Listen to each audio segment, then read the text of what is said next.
It's a privilege to be here. I am the only speaker who is unburdened by official responsibility, and I will take advantage of that to not wear a tie and to be provocative as well. I speak only for myself. Let me make three broad observations to begin, and then talk about the recommendations of the G30 report, and then offer a concluding word.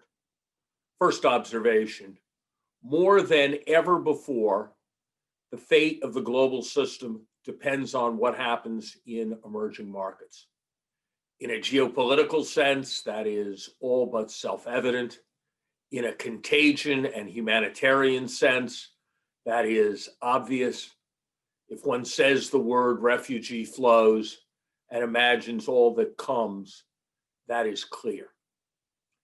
It is also the case at a moment when saving absorption will be a dominant problem for the global economy going forward, as manifest in neutral real interest rates, which despite massive deficits are now negative throughout the industrial world, that the world cannot afford a resurgence of capital flows or debt repayments from the developing world to the industrial world.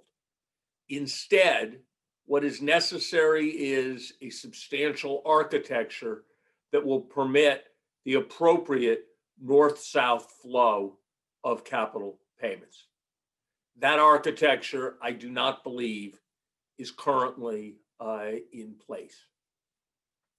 Second observation, financial history reveals dozens of cases in which debt problems were dealt with too late, in which, with the benefit of hindsight, we can see that the can was kicked forward and kicked forward and kicked forward. Debt overhangs remained, healthy reformist governments were undermined, people suffered, and the problem was dealt with for both borrowers and creditors alike in ways were much more painful than would have been necessary. I am aware of no cases in which history judges debt relief to have been accorded prematurely, or looks back and says, gosh, if only we had not provided debt relief, things would have been much better. True, in some cases, assistance has been provided to countries, either through debt relief or in other ways, with insufficient conditionality. There is no suggestion that the lack of policy commitment is the reason for inadequacy of current debt restructuring efforts. You just witnessed a diplomatic, if remarkable, thing, or maybe I should say remarkable, if diplomatic thing. The managing director of the IMF just acknowledged what is obvious for all to see, which is that DSSI is a squirt gun meeting a massive conflagration. And the fact that the squirt gun is going to be with us for 6 more months can only be limited solace.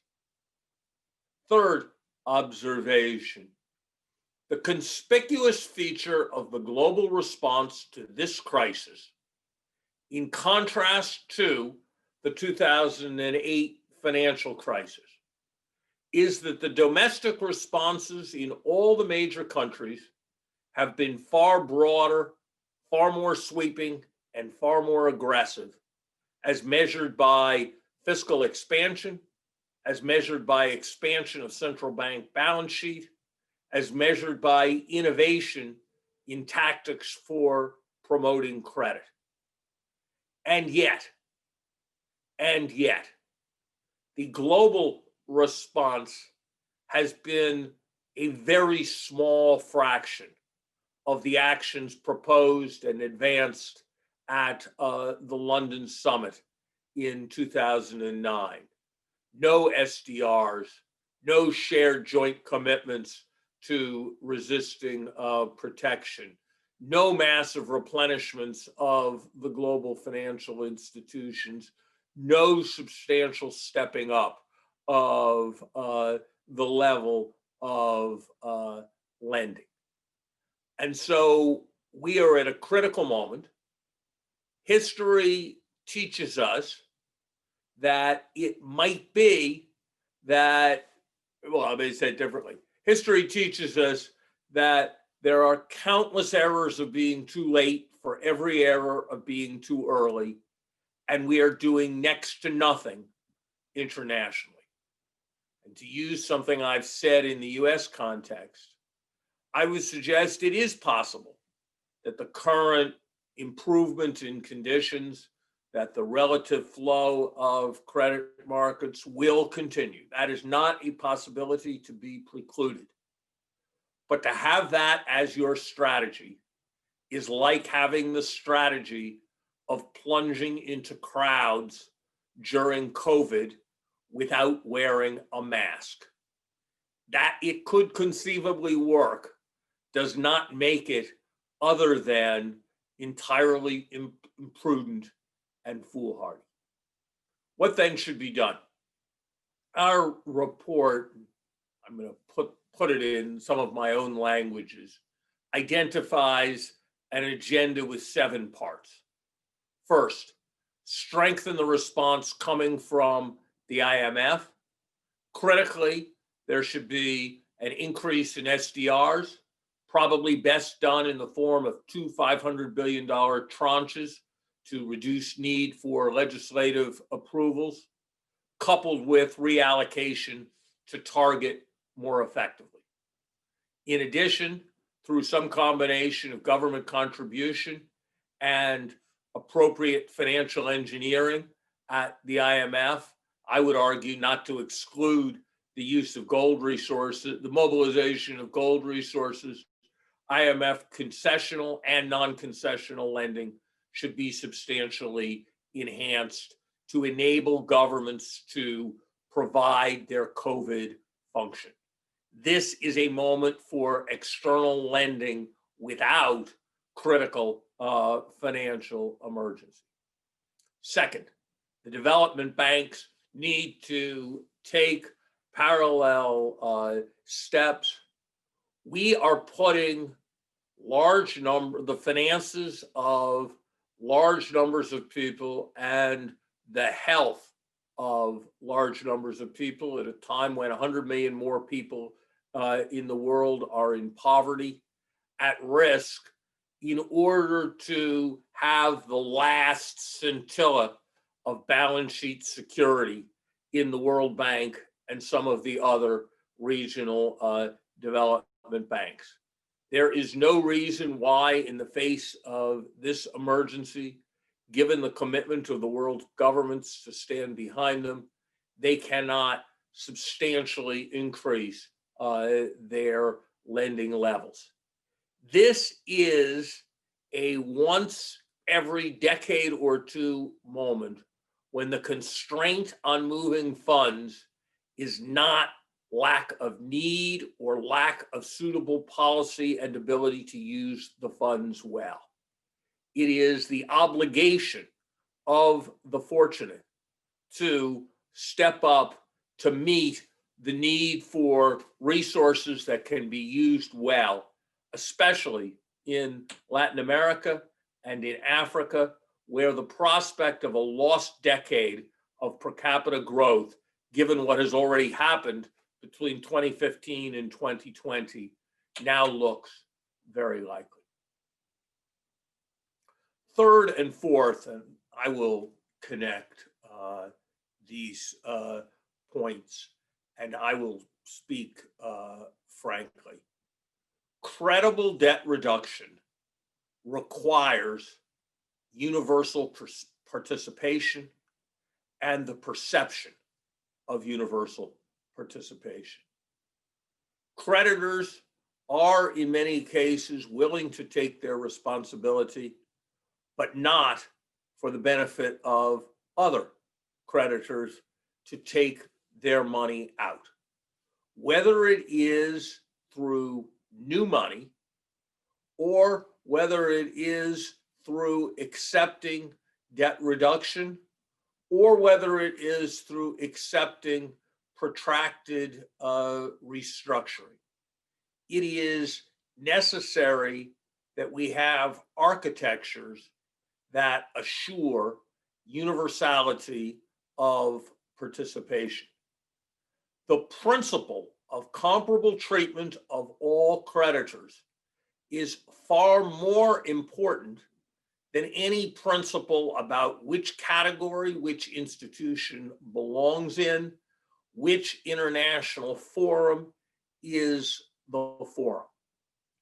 I have long opposed proposals to formalize international bankruptcy courts or the like, because I have believed that they are unwieldy, will have a whole set of perverse effects. But if it continues to be the case that large amounts are lent at spreads that suggest substantial probabilities of non-full payment of debts, if that continues to be the case and no more voluntary and cooperative architecture is found in order to deal more satisfactorily with these problems, the question of much heavier-handed tools will not fail to be raised. I would say to my friends in the private sector that you are right to emphasize the importance and desirability of voluntary access to and successful access to credit markets and not wanting to see it compromised. But you are badly wrong when you hold out that prospect as a reason for not restructuring debt in contexts where it is not a realistic or an imminent prospect. I speak in these regards both to new official creditors on the international stage, including especially that represented so ably by my good friend Yi Gang, China, and I speak especially to private sector participants in this seminar.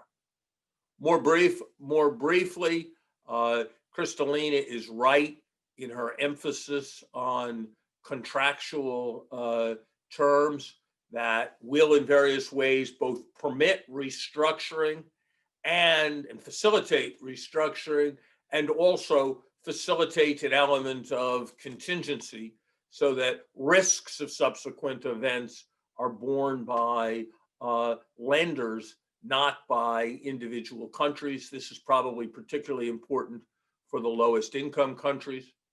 I also applaud her emphasis on transparency. And I believe, as the G30 report suggests, there needs to be more doubt about the legal enforcement of debts that are not made transparent and authorized in the major financial centers.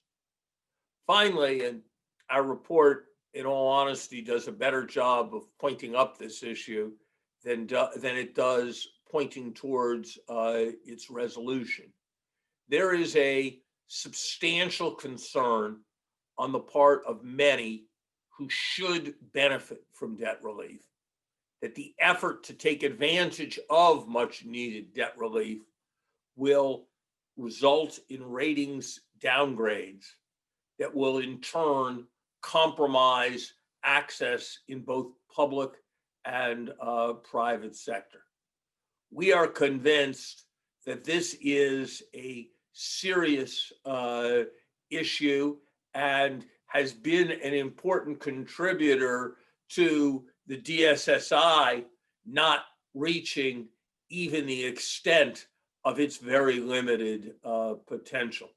And we believe that as we move to our final report, this is something we will give much thought to, but we believe much more broadly the global financial community needs to give it much more thought. A final hope. I believe that new winds are blowing after a very difficult year. It is my fairly confident but not certain expectation that they will blow with gale force in early November in my country. My hope is that within the first 100 days of a new presidency, a G20 convening of world leaders will take place with the objective of forming a global compact for economic and health renewal that will assure a new energy in the global anti-COVID effort, will draw on the common threat and the energy that the common threat of COVID provides to all of humanity to foster a new era of cooperation, and that will provide the necessary high political impetus when these subjects are discussed in the context of these meetings next spring. These are solvable problems. Let us hope that they will be solved.